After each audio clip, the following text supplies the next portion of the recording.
This is her first Comic-Con ever. Please welcome to the stage, Miss Kari Byron!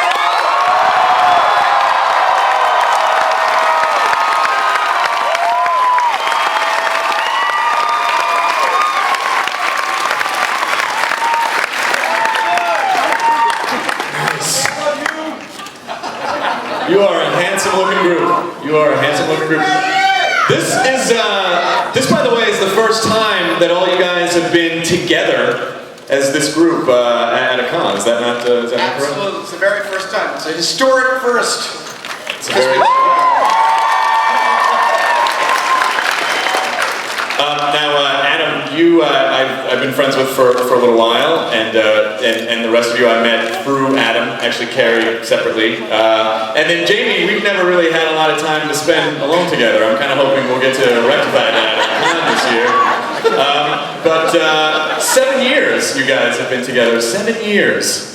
So how is it, I mean, obviously I'm not going to get into the, where did Mythbusters come from? Because you guys already know that, you're the fans. But what has it been like the last 7 years of doing the show day in and day out?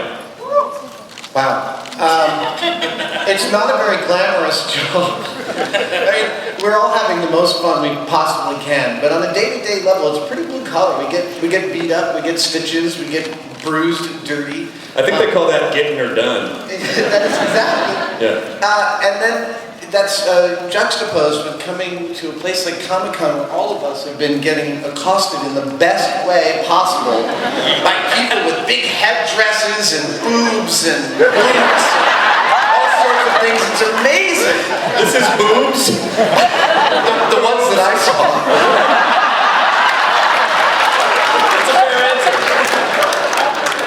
Fair answer. Kari, what's it been like for you? I mean, it's Comic-Con. I mean, what did you imagine before you came to a con? Well, this is amazing. I had no idea what I was in for. I don't think I've had this many cameras pointed at me in my entire life. But I'm loving it. I love the costumes. I love just everything about this. This is fun. Tori, you've been before. You know, it's like we were here last year, and it's like you're in the shop, you're like working your butt off, you're sweaty, you're dirty, and you look around and you're like, what are we doing this for? And then you come here and it's like, we get instant feedback. It's like, because of you guys, this is why we do it. And it's so nice to come here and see the fans and see what we're doing is making a difference.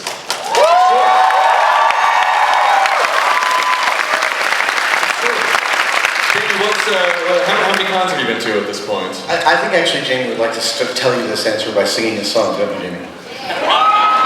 Listen, if it's any consolation, I would prefer the answer in song if Jamie Hyneman has. What's more feeling, Jamie? What? That was a wrap. The world's shortest song.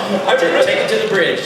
Has anyone come up to you and been like, this guy's got the best Jamie Hyneman costume on? Yeah, I'm kind of hard to miss. Well, you know, it's been great being on Mythbusters. I'm still having a hard time acknowledging the fact that we're on television. I try to ignore it as much as I can. Actually, you do more than that. You refuse to let the cameras film you a good portion of the time. But it seems to be working for us. Yeah. I mean, did you know, you're starting off in special effects, did it just ever occur to you like, there's a possibility I could be a huge TV star someday? Well, you know, that's the thing about effects work is you get to try all sorts of different things, and I thought this was one of the most unlikely things that I would ever get to try, and you know, as it turned out, I was wrong. Here we are, and we're it's like it just started yesterday. Yeah. Yeah, and thankfully, I don't see any end in sight. I hope you guys do another 35 seasons of the show. I mean, actually,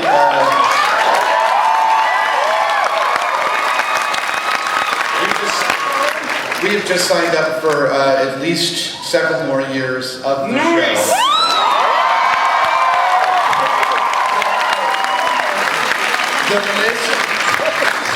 I don't know what I can say. The list of stupid shit that people still believe is this long. Do you ever just sit at home and like wake up in the middle of the night like, we're out of mix, we can't do this 7 more years? Or you guys, it's not a problem? No.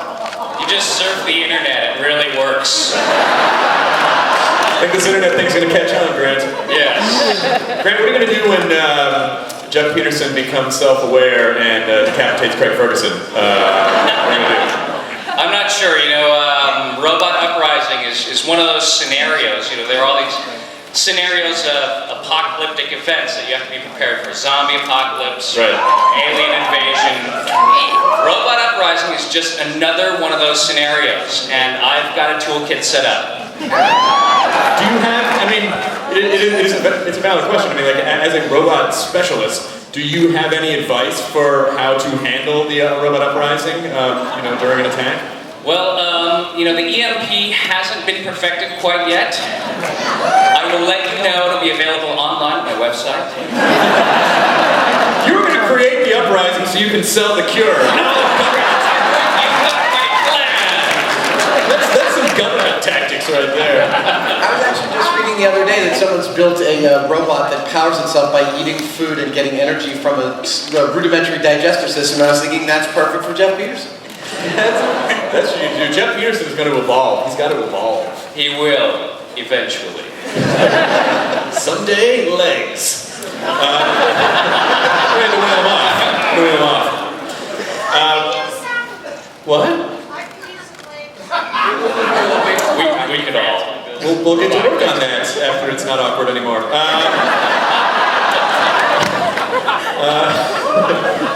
This is it, you guys are like royalty at the con. It's insane. And we did the Woodstock show together the other night.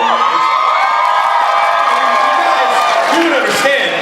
I was imagining myself as a nerd turning the corner and looking at the green room of Jamie and you and the MST3K guys and Will Wheaton and Veronica Belmont. And I was just like I was choking on spit.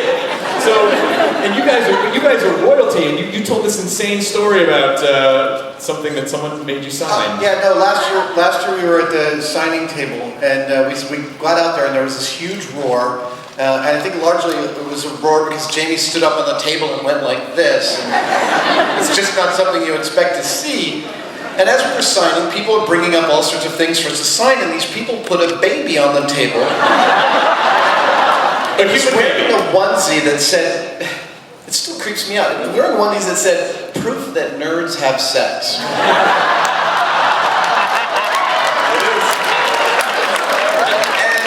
I was like, oh, that's funny. And so I was like, yeah, sign the baby. And someone was like, sign the baby. And the whole crowd was like, sign the baby. I was like, okay. Because you don't go against the cut. So I'm signing the baby, and I hand the baby over to Jamie, and the baby starts crying.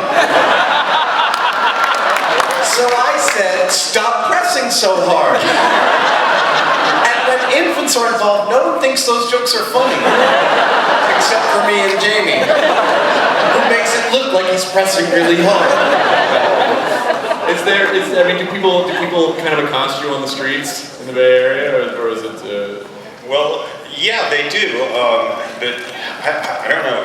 I think Adam gets it a little worse than I do. I think people are sort of afraid of me for some reason. Last year I walked the floor in costume, and I said I had a great time, and Jamie was like, yeah, I walked the floor. And I said, really? Just as you? And he's like, yeah. I said, did people come up to you? And he said, I would see them notice me, and I'd go like this.